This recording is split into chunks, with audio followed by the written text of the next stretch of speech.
Retro Fitness is a high volume, low price fitness concept. We are the hometown gym. We are a gym that believes in what we call getting real about your fitness journey.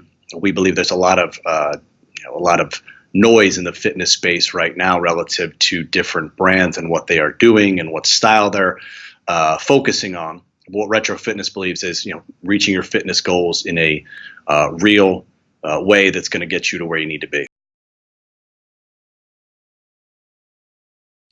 The health club industry is a $30 billion business that's actually outpacing the growth of the economy in terms of how quickly we are growing. It's only going up. At this point, only 25% of Americans have gym memberships. So that leaves a mass of 75% of folks who haven't, gotten into that fitness space yet. But again, fitness is always going to be trending up as people are very concerned with their health and wellness. So we expect that number, to go well up as the years continue to go, making the fitness space, a very good value proposition for folks that want to get in. What makes Retro Fitness unique in the fitness space, again, is we do hover in that low cost space, which is a great area to be in. If the country is heading towards a correction or a recession, whatever you want to call it, once we get to a point of people pulling their purse strings in a little bit, the first place they go is their gym membership. If you could cut from $150 to $200 down to $19.99 a month, it's a great value add for your budget. So Retro Fitness, again, we live in that low cost space, but again, the experience you're going to get at the gym is full service. We could cater to a bodybuilder who wants to press 120-pound dumbbells. We could cater to a grandmom who wants to take a silver sneakers class, all the way down to the soccer mom who wants to put her kids in the kid care. So we have a lot of options relative to what we can do, at the gym level, and again, that gives us a robust, atmosphere and investment for a franchise prospect. In our item 19, you'll be able to see the earning potential for a club. And we break that down in terms of percentage groups. So we have the top 10% of franchises, which in terms of the actual revenue that comes in is over $2.1 million. We break it into top 10, top 25, top 50, and then all 100% of the clubs.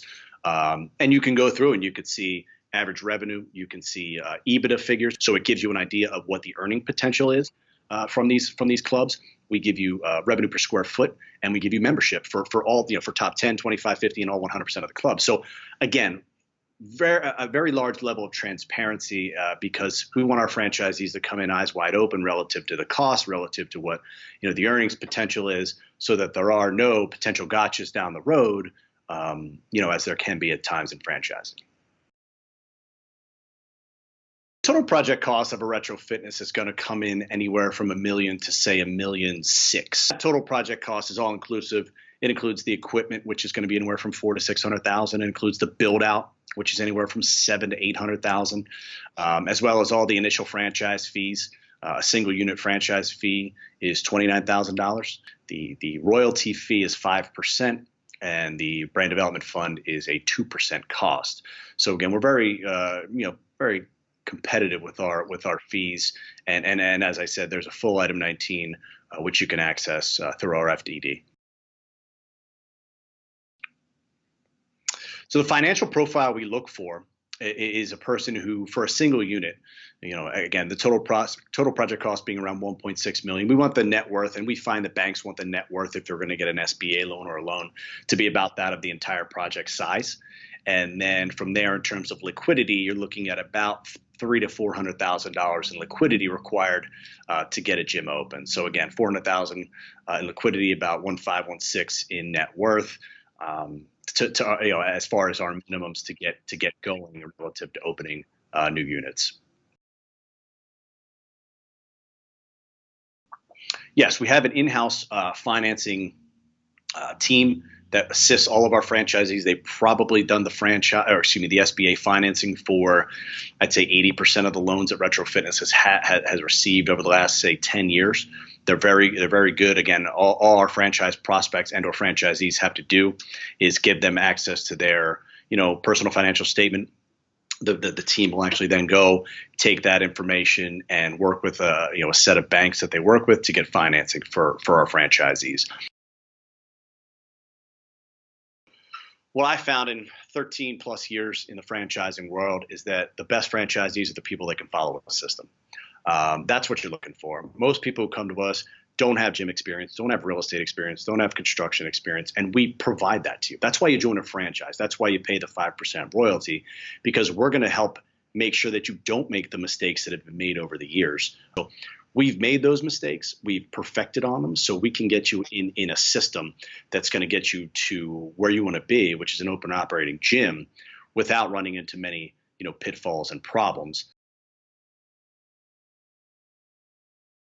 Fitness is good for immigrant entrepreneurs because, again, it can be a family business. It can be a business where the parents buy the business and the kids run the business. It can be a business where they want to be hands off. They could be hands off. That's really the focus. Is I want to be able to do this, but I don't want to be in the gym every day. Listen, some people who have high net worth and the net worth and income levels enough to buy a health club really don't want to be behind the counter 40 hours a week slinging protein shakes. And there's nothing wrong with that. Again, that's why we are in a situation where we can give you that road of, hey, we'll do everything for you. We've had instances, and we can do this, where the franchisee just cuts checks and we do the entire development of the club, but we can hand you a set of keys to an open operating and staffed gym. That's been done before. I mean, frankly, it's kind of ideal, because we know everything's going to be right, and we can make that happen. But again, it's the family aspect of it that's great. I have a franchisee on Long Island whose entire family works in the club. He owns the business. He also has Dunkin' Donut franchises. So he's kind of circling around the different businesses. His wife runs the Retro Fitness. His son is the head of personal training. So these are great instances of immigrant owners who've come and had very good success with the brand and been able to grow their own personal portfolio.